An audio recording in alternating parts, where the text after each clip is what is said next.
بہت شکریہ جی. بسم اللہ الرحمن الرحیم.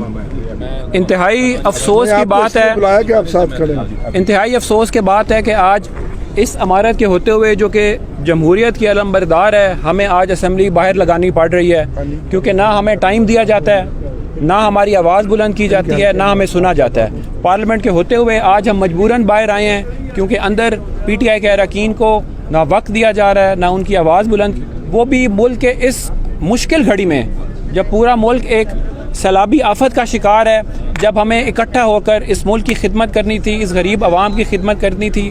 آج تمام وہ لوگ جن کے علاقوں میں سیلاب آیا ہوا ہے وہ اپنی مصروفیات اور غریب لوگوں کا دکھ چھوڑ کر یہاں آئے ہیں تاکہ اپنی آواز بلند کر سکیں، حکومت کو بتا سکیں وہاں کتنی بڑی آفتیں آئی ہوئی ہیں، ہمیں کن کن چیزوں کی ضرورت ہے، لیکن ہمیں اندر بولا نہیں دینا جا رہا.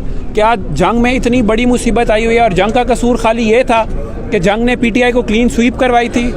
آج چوتھا دن ہے سیلابی ریلے کے وہاں گزرنے کا. کسی بھی پی ٹی آئی کے اراکین کو، جتنے ایم این اے ہیں، جتنے ایم پی ایز ہیں، آج تک انتظامیہ نے رابطہ نہیں کیا. سرکاری کیمپ ابھی تک اس لیے نہیں لگ سکے کہ ان کے اوپر سی ایم صاحبہ کی تصویر نہیں اویزاں ہوئی. ابھی تک آٹا اس لیے تقسیم نہیں ہو سکا کہ ان کے بوریوں کے اوپر ابھی تک سی ایم صاحبہ کی تصویر اویزاں نہیں ہو سکی.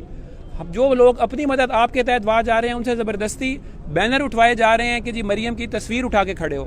کیا اس وقت ملک کو اشتہار کی ضرورت ہے یا لوگوں کی زخموں پر مرہم پٹی رکھنے کی ضرورت ہے؟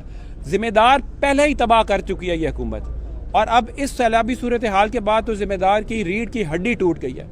ہم مشترکہ طور پر اس حکومت سے مطالبہ کرتے ہیں کہ زراعت کے لیے، زمیندار کے لیے فوری طور پر بہت بڑے پیکیج کا اعلان کیا جائے، ان کے آبیانے، مالیانے، ان کے بجلی کے بل، ٹیوب ویل کے بل معاف کیے جائیں، جن علاقوں میں آفت آئی ہے وہاں ان پر زرعی ٹیکس معاف کیا جائے، اور فوری طور پر ہم یہ گزارش کرتے ہیں حکومت سے کہ وہ پاکستانی ہیں، وہ پی ٹی آئی کے اراکین نہیں ہیں، وہ اس پاکستان قوم کے، اس ملک کے لوگ ہیں.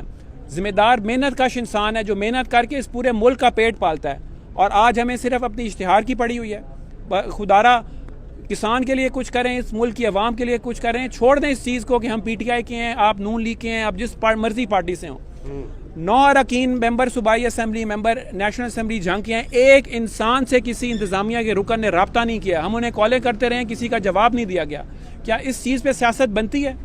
یہ وقت انسان کی خدمت کرنے کا ہے، غریب کی خدمت کرنے کا ہے، ذمہ دار کی خدمت کرنے کا ہے، اور آپ اس وقت بھی یہ سیاست کر رہے ہیں. اللہ تعالیٰ اس ملک پر رحم کرے، اللہ تعالیٰ اس ملک کو قائم و دائم رکھے، اللہ تعالیٰ اس ملک کی جمہوریت مضبوط کرے. یہ ایوان مضبوط ہوگا تو عوام اور ملک مضبوط ہوگا. یہ ایوان مضبوط ہوگا تو جو ناحق قیدی اندر بیٹھے ہیں وہ جلدی باہر آئیں گے. عمران خان صاحب کی 2 سال سے زیادہ کا عرصہ ہو گیا، ان کی اپیلوں کی جو ہے وہ تاریخ نہیں لگتی. ہمارے 10 اراکین کو غیر مناسب طریقے سے جس طرح سے نکالا گیا، ہم اس کی بھی پرزور احتجاج کرتے ہیں، اور ہم یہاں کھڑے ہو کر عوام کے لیے، اپنے ضلع کے عوام کے لیے، پورے ملک کے عوام کے لیے جو سیلابی آفت کا شکار ہیں ان کے لیے ہمارا یہ احتجاج جاری رہے گا. بہت شکریہ.